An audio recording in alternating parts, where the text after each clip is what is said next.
नमस्कार दोस्तों, मैं हूं दीप्ति भारद्वाज और आप देख रहे हैं मेरा YouTube channel @maths with Deepti, जहां हम पढ़ते हैं बीएससी का मैथमेटिक्स। और यहां हम कवर कर रहे हैं बीएससी 6 सेमेस्टर की बुक मैट्रिक स्पेस। और आज का हमारा टॉपिक है प्रोडक्ट ऑफ मैट्रिक। तो प्रोडक्ट ऑफ मैट्रिक होता क्या है? मैट्रिक स्पेस में हमारे लिए सबसे इंपॉर्टेंट क्या है? मैट्रिक स्पेस की वो 4 प्रॉपर्टी। अगर किसी ने मैट्रिक स्पेस की वो डेफिनेशन की वीडियो नहीं देखी हो तो पहले वो जाकर देखें। मैं यहाँ आई बटन पे लगा दूंगी, आप जाकर वहां देख लें। मैं वैसे शॉर्ट में यहाँ रिकॉल कर देती हूँ कि कोई एक डिस्टेंस होती है डी, कैसे डिफाइन है? x cross x tends to r, जहाँ x हमारा नॉन एम्प्टी सेट है। तो ये डिस्टेंस किसके बीच की डिस्टेंस? 2 पॉइंट के बीच की डिस्टेंस है। मेरे पास कोई 2 पॉइंट है, उसके बीच की डिस्टेंस को डिफाइन कर रहा है ये डी 4 प्रॉपर्टी होल्ड करता है। अगर वो 4 प्रॉपर्टी को होल्ड कर लेता है तो एक्स डी जो ऑर्डर पेयर है ये मेरा मैट्रिक स्पेस कहला देगा। क्या कहलाएगा? Matric space. और वो 4 प्रॉपर्टी क्या होती हैं? वो 4 प्रॉपर्टी होती है हमारी मैट्रिक 1, इस तरह से डिनोट करते हैं, जहां ये डिस्टेंस 2 पॉइंट के बीच की, वो 2 पॉइंट है एक्स वाई, ये distance greater than equal to 0 होगी। और M2 क्या कहती है हमारी? कि डिस्टेंस एक्स वाई, अगर 2 पॉइंट के बीच की डिस्टेंस 0 है तो इट मीन्स वो दोनों पॉइंट इक्वल होंगे। और अगर वो दोनों पॉइंट इक्वल है तो इट मीन्स वो प्रॉपर्टी, मतलब डिस्टेंस होगी उन दोनों पॉइंट के बीच की 0। और थर्ड प्रॉपर्टी क्या आती है, जिसे हम सिमेट्रिक प्रॉपर्टी भी बोलते हैं, कि d x y equal to d y x, यानी कि 2 पॉइंट के बीच की अगर मैं डिस्टेंस निकाल रही हूं, मेरे पास कोई पॉइंट x है और कोई पॉइंट y है।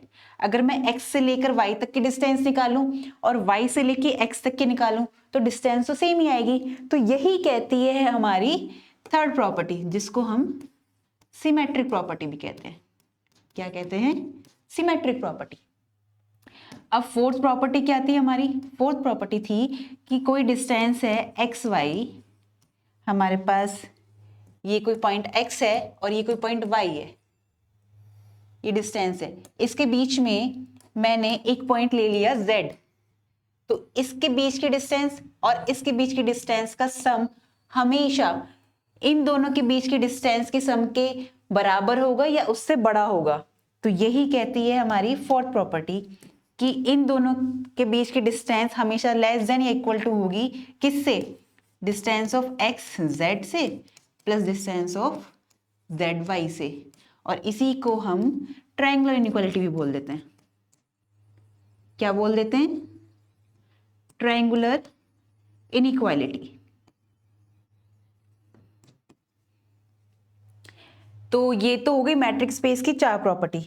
जो ये 4 प्रॉपर्टी होल्ड करता है, कोई डी हमें दे रखा होगा फंक्शन डिस्टेंस, अगर ये 4 प्रॉपर्टी होल्ड करता है तो ऑर्डर पेयर एक्स डी हमारा मैट्रिक स्पेस हो जाता है। अब हमसे मैट्रिक स्पेस के लिए यहाँ पे टॉपिक का नाम है कि प्रोडक्ट करनी है हमें आज। और हमसे कहा गया है इस थ्योरम में कि x1 d1 and x2 d2 भी यानी 2 मैट्रिक स्पेस है। यानी पहले से ही हमें बता दे कि 2 मैट्रिक स्पेस है। इट मीन्स x1 और y1, x1 d1 x2 d2, ये दोनों ही चारों प्रॉपर्टी को होल्ड करते होंगे। फिर आगे बढ़ते हैं। डिफाइन डी, एक ये डिफाइन कर रखा है हमें डी फंक्शन इस तरीके से कि ये भी हमारा, हमें प्रूफ करना है मैट्रिक होगा इन दोनों की प्रोडक्ट का। कब? जब हमें दे रखा है कि x1 y1 तो बिलोंग करेंगे x1 में, यानी x1 एलिमेंट है हमारे पास और y1 एलिमेंट है, ये बिलोंग करेंगे सेट x1 में। और x2 एलिमेंट है और जो y2 एलिमेंट है ये बिलोंग करेगा x2 में। तब इन दोनों की क्रॉस प्रोडक्ट जो होगी वो भी मैट्रिक स्पेस आनी चाहिए। ये हमसे प्रूफ कराना चाह रहा है। तो ठीक है, हम आगे प्रूफ करते हैं। तो पहले हम ये प्रॉपर्टी लिख लेंगे दोनों के लिए कि पहली प्रॉपर्टी क्या कहती है। m1 से डिनोट करते हैं क्योंकि, तो यहाँ पे आएगा d1 x1 y1 greater than equal to 0 होगा, क्योंकि हम x1 के लिए ले रहे हैं, x1 d1 के लिए, and d2 x2 y2 greater than equal to 0 होगा। ये हमारी पहली प्रॉपर्टी कहती है। सेकंड प्रॉपर्टी क्या कहती है हमारी? कि d1 x1 y1 equal to 0 होगा तो both implies that x1 equal to y1 होगा। और अगर हम ये d2 के लिए लेंगे d2 x2 y2 equal to 0 है तो both implies that x2 equal to y2 के होगा। ये हमारी सेकंड प्रॉपर्टी कहती है मैट्रिक्स स्पेस की। तो M3 थर्ड प्रॉपर्टी लेंगे हम। थर्ड प्रॉपर्टी क्या कहती थी हमारी, जो कि सिमेट्रिक प्रॉपर्टी थी। तो D1 x1 y1 इक्वल हो जाएगा किसके, D1 y1 x1 के, and D2 x2 y2 equal होगा D2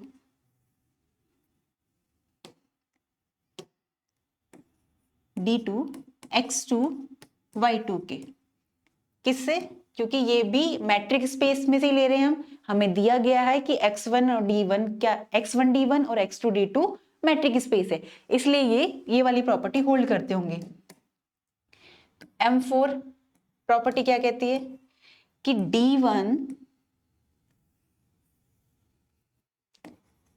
M4 प्रॉपर्टी क्या कहती है हमारी कि D1 x1 y1 less than equal to होगा, क्या कहता है कि हमारे पास एक पॉइंट x1 है और एक पॉइंट y1 है, इसके बीच में मैंने एक पॉइंट ले लिया क्या, z1। तो x1 z1 और z1 y1 इन दोनों का सम करेंगे, इन दोनों के डिस्टेंस का, वो हमेशा इन दोनों के डिस्टेंस से या तो बड़ा आएगा या फिर उसके बराबर आएगा। तो इट मीन्स यहां पर मैं लिख सकती हूँ x1 और y1 के बीच में z1 लिया है तो d1 x1 z1 plus d1 z1 y1 आएगा। सिमिलरली मैं ले लूंगी कि मैंने एक पॉइंट लिया यहाँ पर x2 और एक पॉइंट लिया y2, इन दोनों के बीच में मैंने एक पॉइंट ले लिया z2। तो इन दोनों के बीच के डिस्टेंस और इन दोनों के बीच के डिस्टेंस का सम हमेशा इन दोनों के डिस्टेंस के सम, इन दोनों के डिस्टेंस से बड़ा होगा या उसके बराबर होगा। तो यहां पर आएगा d2 x2 y2 less than is equal to d2, क्योंकि z2 लिया है मैंने वहां पर, d2 x2 z2 plus d2 z2 y2। और ये क्या होती है हमारी ट्रायंगुलर इनइक्वालिटी होती है। क्या कहलाती है ये हमारी, इसको हम बोल देते हैं, इसको हम बोल देते हैं ट्रायंगुलर इनइक्वालिटी। इनइक्वालिटी। और इस थर्ड प्रॉपर्टी को बोल देते हैं हम क्या, सिमेट्रिक प्रॉपर्टी।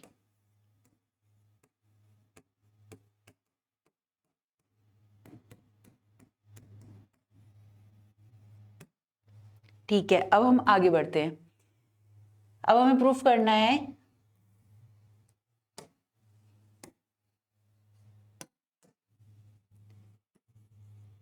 M1 डैश लेंगे हम, डैश ले रहे हैं हम क्योंकि यहां पर हमने M1 और M2 M3 एंड M4 लिया है, तो आगे प्रूफ करने के लिए हम वहां डैश लेंगे कि from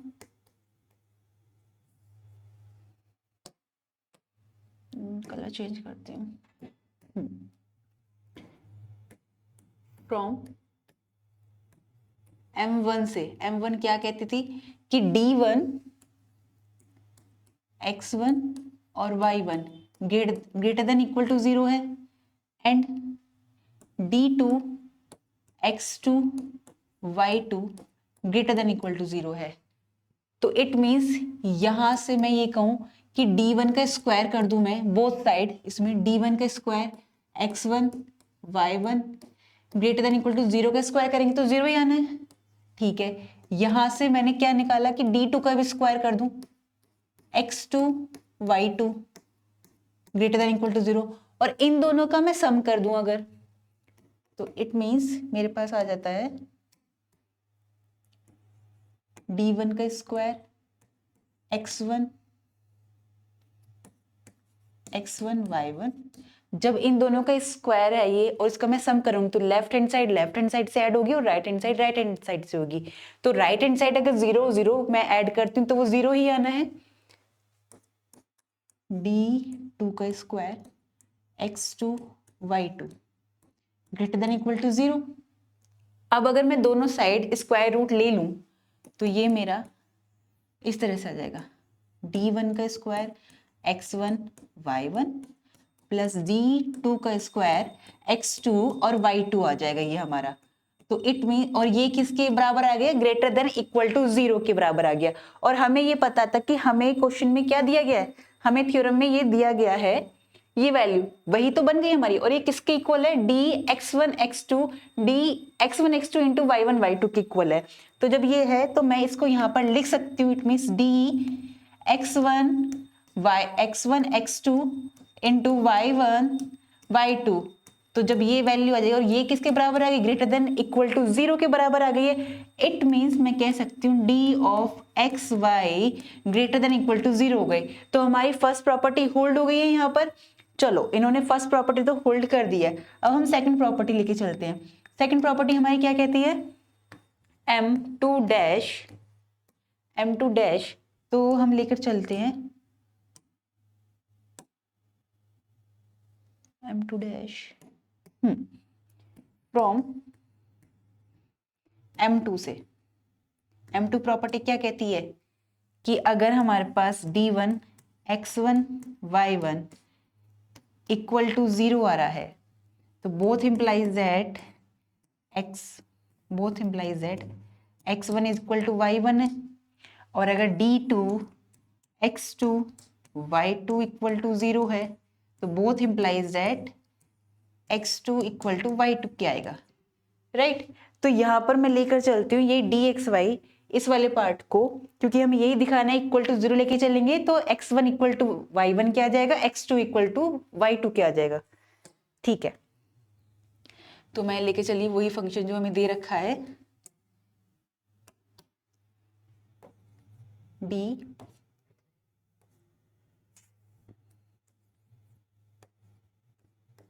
x1 x2 y1 y2 equal to 0 लेके चलूंगी मैं। तो इसकी वैल्यू क्या दे रखी है हमें, स्क्वायर रूट में d1 का स्क्वायर x1, हमें इसकी वैल्यू दे रखी है d1 का square x1 y1 plus d2 का square x2 y2, x1 y1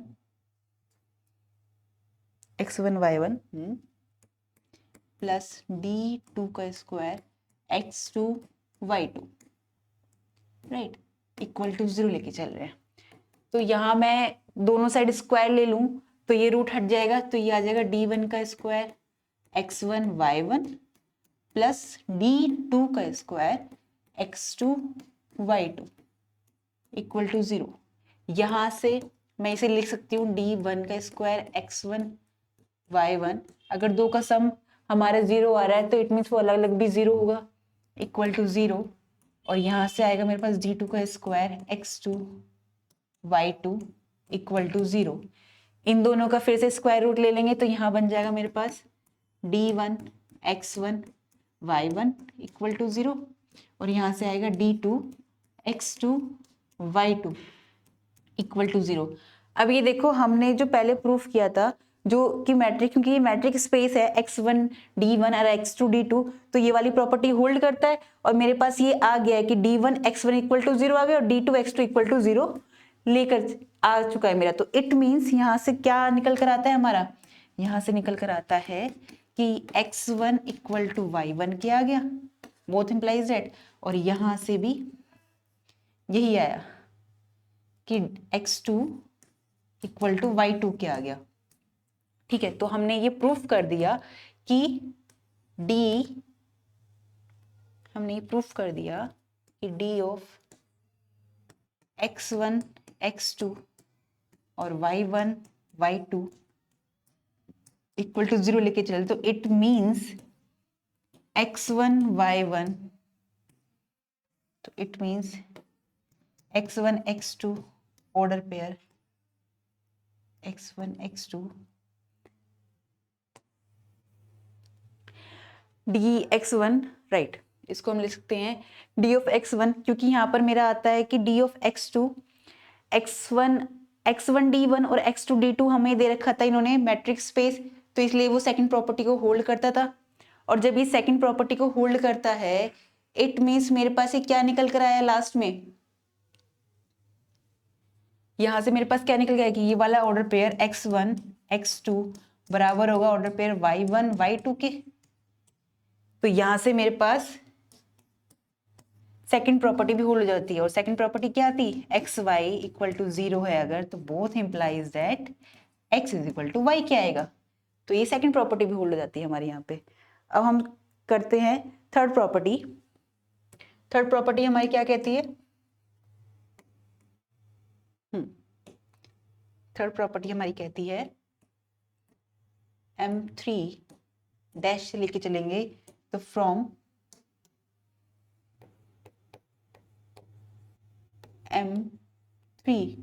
M3 क्या थी हमारी सिमेट्रिक प्रॉपर्टी थी, और सिमेट्रिक प्रॉपर्टी क्या कहती है कि d x y equal to d y x के होना चाहिए, d x y equal to d y x के होना चाहिए। तो यहाँ पे x1 d1 और x2 d2 क्या है, मेरा मैट्रिक स्पेस है, और जब ये मैट्रिक स्पेस है तो it means d1 x1 y1 equal to d1 y1 x1 के होगा और d2 x2 के होगा, है ना, यही प्रॉपर्टी होल्ड करेगा ये अलग अलग। तो यहां पर क्या आ जाएगा, हमने यहां देखा था क्या थी थर्ड प्रॉपर्टी, ये थी, तो हम इसे यहां पर यही लिखते हैं कि d1 x1 y1, क्योंकि सिमेट्रिक प्रॉपर्टी है, d1 y1 x1 क्या आएगा, है ना, और यहां पर d2 x2 y2 equal to है d2 y2 x2 के है। अगर ऐसा है तो यहां पर मैं इन दोनों का स्क्वायर ले लूं तो क्या निकल के आएगा मेरे पास, यहां से निकल कर आता है मेरे पास, इस वाली लाइन से निकल कर आता है मेरे पास d1 का स्क्वायर x1 y1 बराबर आएगा d1 के स्क्वायर के y1 x1, d1 y1 x1 के, और इस वाली से क्या निकल कर आएगा मेरा d1 square d2 square x2,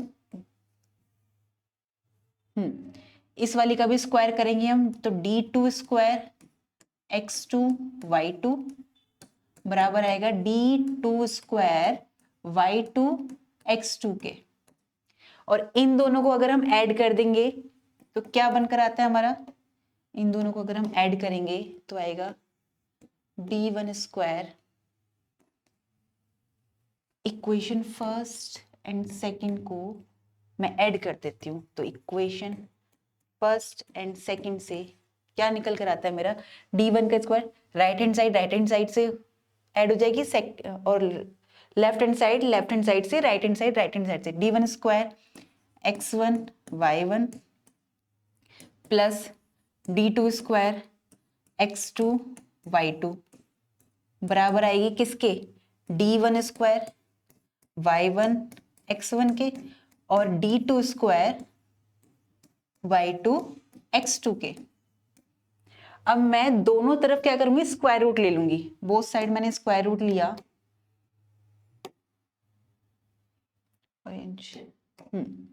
both side मैंने स्क्वायर रूट लिया,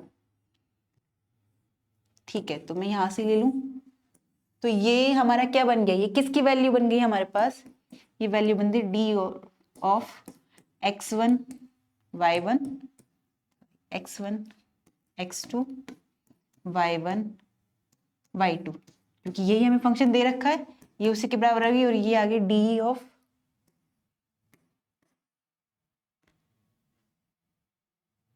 x2 x1 y2 y1 के।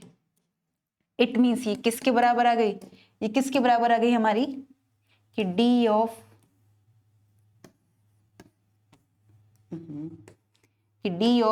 एक्स वाई बराबर आ गया मेरा डी ऑफ वाई एक्स के। यही सिमेट्रिक प्रॉपर्टी हमें प्रूफ करनी थी, तो थर्ड प्रॉपर्टी भी होल्ड हो जाती है। अब हम बढ़ते हैं फोर्थ प्रॉपर्टी की तरफ। फोर्थ प्रॉपर्टी हमारी क्या कहती थी, M4, कि हमें ट्रायंगल इनइक्वालिटी प्रूफ करनी है। क्या प्रूफ करना है हमें, ट्रायंगल इनइक्वालिटी। और ट्रायंगल इनइक्वालिटी क्या कहती है हमारी, क्योंकि हमारे पास क्या है, x1 d1 और x2 d2, ये दोनों मैट्रिक स्पेस है हमारे पास। और जब ये दोनों मैट्रिक स्पेस है, इट मीन्स क्या करेगा, ये फोर्थ प्रॉपर्टी भी होल्ड करेगा। और फोर्थ प्रॉपर्टी हमारी क्या है, फोर्थ प्रॉपर्टी हमारी क्या है, ट्रायंगल इनइक्वालिटी। तो हम लेकर चलते हैं, ये देखो मैं दिखाती हूँ आपको, अभी हमने करा था फोर्थ प्रॉपर्टी ट्रायंगल इनइक्वालिटी है, तो हम यही लेके चलते हैं। यहाँ पर हम फंक्शन लेके चलेंगे, ये फंक्शन लेके चलेंगे क्योंकि हमें ये दे रखा है। हम ये वाली साइड लेके चलेंगे।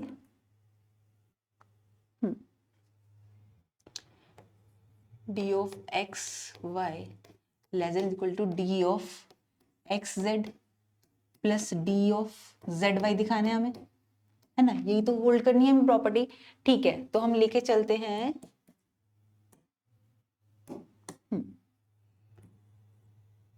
D of x1 x2 into y1 y2 लेके चलते हैं हम। और ये क्या दे रखा है हमें, स्क्वायर रूट में वैल्यू दे रखी है हमें d1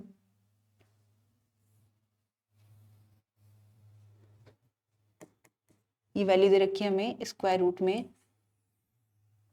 d1 का स्क्वायर x1, क्या दिया है हमें फंक्शन,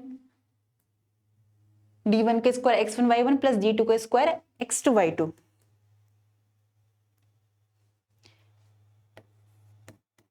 प्लस d2 का स्क्वायर x2 y2, राइट। और ये किसके बराबर है हमारा,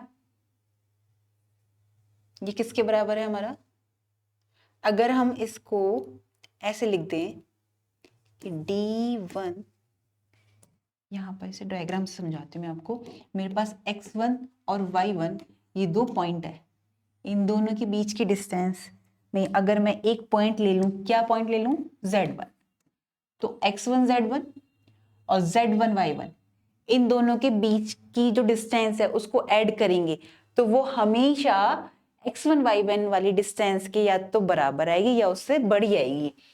तो यहाँ पर मैं लिख सकती हूँ, क्या लिख सकती हूँ कि d1 स्क्वायर, अभी इसको मैं इसको खोल रही हूँ मैं x1 y1 के बीच में, क्या आएगा x1 z1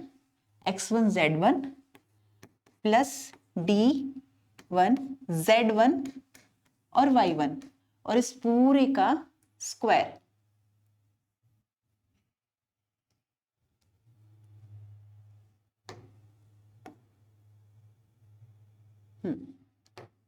इस पूरे का स्क्वायर, ठीक है, प्लस ऐसे ही मैं इसे खोल लूंगी कि मेरे पास यहाँ पर एक पॉइंट है x2, एक पॉइंट है y2, इन दोनों के बीच के डिस्टेंस में मैंने एक नंबर ले लिया, कौन सा, यहाँ पर z2, तो x2 z2 और z2 y2 इन दोनों का सम हमेशा इन दोनों के सम से बड़ा होगा या बराबर होगा। तो ठीक है, मैं यहाँ पर ले लेती हूँ d2, यहाँ पर आता है क्या, x2 z2 plus d2 z2 y2, इसको मैं हटा देती हूँ अभी।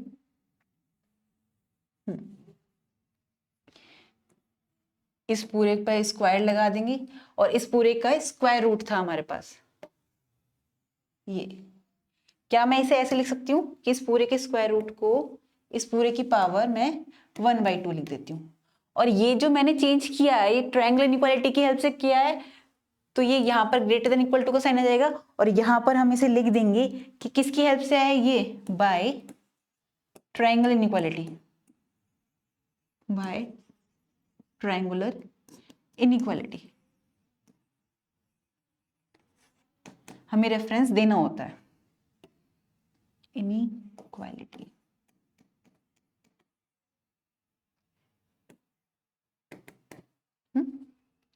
ठीक है, यहाँ पर हम इसको चेंज कर सकते हैं किससे, बाय मिन्कोस्की थ्योरम होती है, मिन्कोस्की इनइक्वालिटी होती है, जो मैं आगे पढ़ाऊंगी अभी, पर यहाँ पर उसका यूज हो रहा है।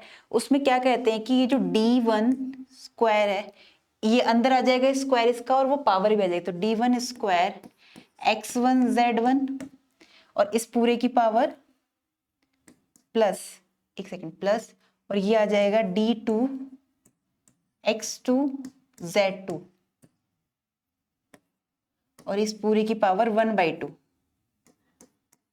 प्लस यहां से d1 z1 y1 plus d2 square z2 y2 और इस पूरी की पावर 1/2। ये किसकी हेल्प से आया है, ये मिन्कोस्की इनइक्वालिटी है, बाय मिन्कोस्की इनइक्वालिटी। उसकी हेल्प से हम इसे ऐसे लिख सकते हैं। तो जब इस तरह से हमने लिख दिया, अब ये क्या फॉर्म बन गई हमारी, d1 का स्क्वायर x1 z1 d2 का स्क्वायर x2 z2, ये हमारा फंक्शन बन गया वही वाला। तो इसको मैं लिख सकती हूँ कि ये d ऑफ x1 x2, और क्योंकि z1 z2 है यहाँ पे, वहां पर y1 y2 था, into y1 into z1 z2, और ये हमारा क्या बन गया, d1 d z1 z2